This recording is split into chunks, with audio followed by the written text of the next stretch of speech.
So I'm sitting here now with Lisa Connell, who's running in the Dublin Southwest Inner City, am I right? Yeah. Okay, as an independent, describe yourself, describe your tagline for your candidacy. Okay, well, I guess the tagline I'm using is "A vote for me is a voice for you." I really kind of do believe that it's one of these things where I sort of, as I was saying to you, I decided it's about time we had someone speaking on LGBT issues specifically and raising awareness for them. Yeah. And you're going to be running a traditional type of campaign, or what sort of campaign? Yeah, I mean, I guess traditional, but without much funding. Traditionally cheap. No, I'm flyering. Obviously, I will be doing door-to-door canvassing, possibly posters if I can afford them. If not, maybe not. And then, just doing the media thing, trying to get a bit of coverage in different formats. I don't know. I'm working on sort of little quirky things to do, but nothing confirmed as of yet. And why are you running?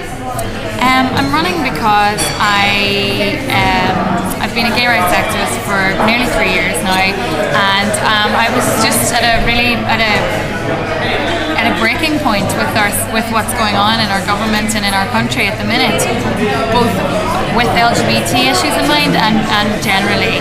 I really was freaking out at the idea that the government are handling everything so badly, and as I said, if you can't beat them, join them. But I do think it's important that we start getting fresh new voices into politics, and also people that are willing to stand up and say, no, that's wrong, or not to go along with the status quo when it's wrong and when it's not fair, because that's my bottom line. It's about fairness and equality for all.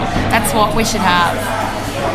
And in terms of local issues, which we don't have much coverage of local issues or local authorities and their importance in this campaign, people aren't talking about it because it's all about the national crisis. What sort of issues are you aware of through the fact that you live in the area and now are campaigning to represent the area? It's interesting because I was speaking to some of my fellow candidates, and they were, it's more so than ever. People's minds are on the big stuff.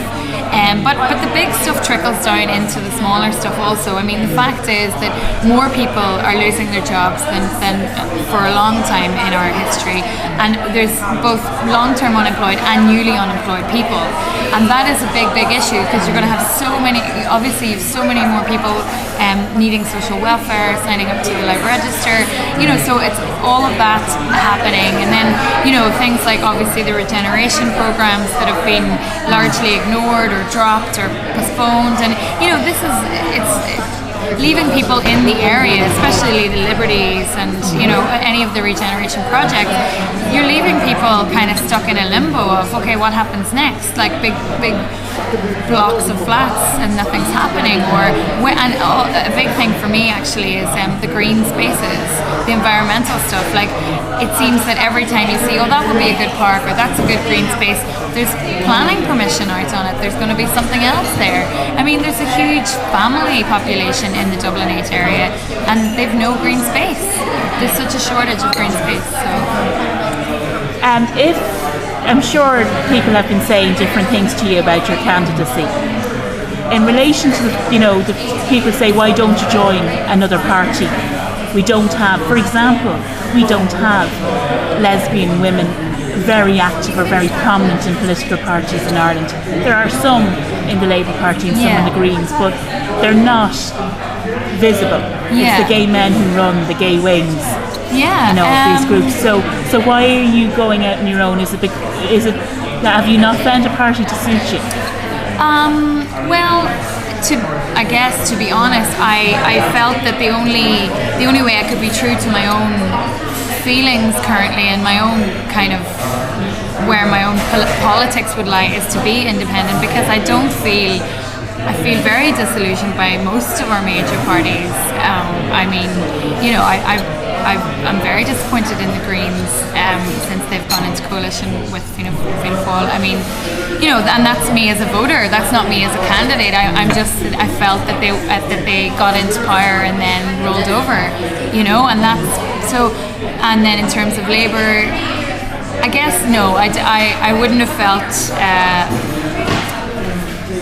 How's the way to say it? I wouldn't have felt it would be hypocritical of me to try and join a party because I don't really believe. I think they all have issues, and I don't really. That's not where I naturally fit with any of them. They're Have you experienced any homophobia in the course of the campaign so far? There's been mixed reactions, but I would say it's not so much out and out homophobia as just maybe not really knowing a lot about the issues. So I haven't been screamed at in the street, if that's what you mean. But there have been kind of slightly negative comments and negative ideas about why you can't have that, and kind of misconceptions that tend to happen, like marriage is between a man and a woman, marriage is in a church, but it's been good because the process of talking to people is saying no, it's not about marriage in a church, and it's not about a man and a woman, it's about a civil marriage for same-sex couples. So largely it's been the reaction has been positive. And what would you like to say to potential voters? I would like to say that if you're living in my area, if you've maybe received some literature from me yet, or you will do soon, and I will be canvassing. Just anyone can talk to me about any issues they're having, even if you're gay, straight, it doesn't matter. And also, if you're not in the Dublin 8 area and you're gay or straight, or you care about LGBT rights particularly, make sure you're talking to your candidates when they call to your door, and bring the issues up that matter to you.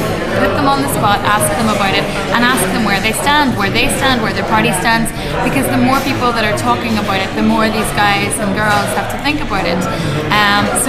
And then obviously on the 5th of June, exercise your democratic right and vote. Definitely get out there and vote. Even if you feel disillusioned, it's important to still use your vote. And finally, what's the address of your blog? The address of my blog is www.voteforlisa.wordpress.com, or you can find me on Facebook under Lisa Connell. Okay, great.